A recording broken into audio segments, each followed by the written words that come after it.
The dead are rising. Society is collapsing. Everyone around you is either running, screaming, or turning into one of them. And you're standing there wondering what to do next. Here's the truth. Most people won't make it past the first week. Not because they're weak, but because they don't have a plan.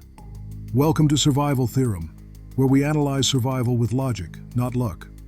Today we're breaking down the complete strategy for surviving a zombie apocalypse. No fluff, no movie fantasies, just the tactical decisions that will keep you alive. Let's get started. The first 72 hours determine everything. This is when chaos is at its peak, when the infection spreads fastest, when everyone's panicking and making fatal mistakes. Your decisions in these 3 days will decide whether you survive or become a statistic. Step 1. Accept reality immediately. The moment you see credible evidence of an outbreak, zombies on the news, emergency broadcasts, neighbors screaming, you act. Don't wait for confirmation. Don't assume it'll blow over. Don't think the government will save you. They won't. Accept that the world just ended and move. Step 2. Secure your immediate location. Lock every door. Close every window. Barricade ground-level entry points. You need a secure position to think, to plan, to gather supplies. Don't go outside yet. The streets are chaos. Let the initial panic burn itself out while you prepare. Step 3. Communication and information. Turn on every news source you have. TV, radio, internet, social media. Gather information about the outbreak. Where did it start? How fast is it spreading? What are the symptoms? Are there safe zones? The more you know, the better your decisions. But don't rely on communication lasting. Power grids fail. Cell towers go down. Assume you'll be on your own soon. Step 4. Inventory everything. Food, water, medicine, weapons, tools, clothing. Know exactly what you have and how long it'll last. This isn't the time for optimism. Be brutally honest about your resources. Step 5. Make the critical decision. Stay or go. This is the most important choice you'll make. Do you fortify your current location and ride out the initial wave? Or do you evacuate immediately to a better position? Here's how you decide. If you're in a high-density urban area, a major city, an apartment building, you need to leave. The infection spreads too fast in cities. Resources run out too quickly. You'll be surrounded by thousands of zombies within days. Get out while the roads are still passable. If you're in a suburban or rural area with low population density, staying might be viable. You can fortify a home. You have more space, fewer zombies, better access to resources, but only if you can secure it properly. If you decide to stay, fortify immediately. Board up windows, reinforce doors, create multiple exit routes, stockpile supplies, prepare for a siege mentality. You're not leaving for weeks, maybe months. If you decide to go, move fast. Grab your bug-out bag, essential supplies, and leave within hours. Don't pack everything. Speed matters more than comfort. The longer you wait, the worse the roads become. Let's talk about what you actually need to survive. Forget the movies. Forget the fantasy gear. Here's the realistic priority list. Priority 1. Water. You die in 3 days without water. It's more important than food, more important than weapons. You need 1 gallon per person per day minimum. If you're staying put, fill every container you have. Bathtubs, sinks, bottles, buckets. If you're mobile, carry water purification tablets, a portable filter, or know how to boil water safely. Priority 2. Food. Non-perishable, high-calorie, easy to prepare. Canned goods, dried foods, protein bars, rice, beans. You need 2,000 calories per day to maintain energy.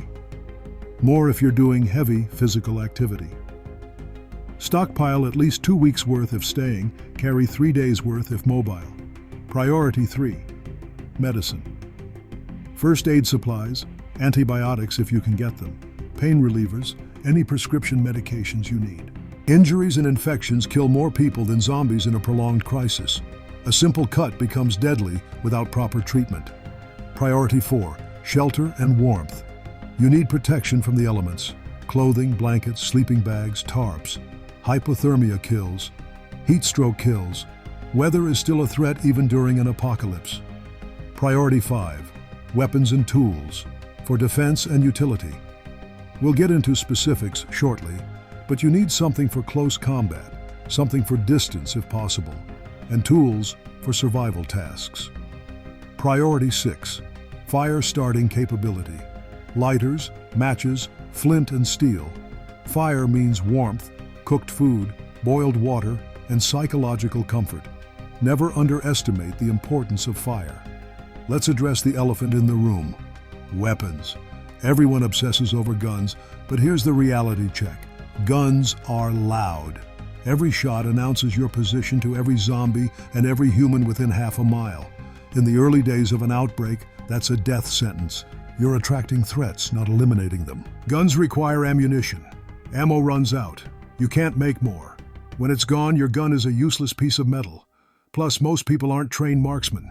You'll waste shots, miss targets, and run out faster than you think. Guns have their place. For long-range threats, for defending a fortified position, for dealing with hostile humans. But they're not your primary weapon. They're a tool for specific situations. Your primary weapon should be a melee weapon. Something durable, easy to use, and silent. A baseball bat, a crowbar, a machete, a hatchet. Something that doesn't require ammunition, doesn't make noise, and can be used repeatedly. Here's what makes a good melee weapon: reach, durability, and ease of use. You want something that keeps zombies at arm's length, won't break after a few swings, and doesn't require special training. A crowbar checks all those boxes. It's metal, it's sturdy, it doubles as a tool, and anyone can swing it effectively. Avoid fantasy weapons. Katanas break. Chainsaws run out of fuel and make too much noise. Flails are impossible to control. Stick with simple, proven tools. And here's a critical point.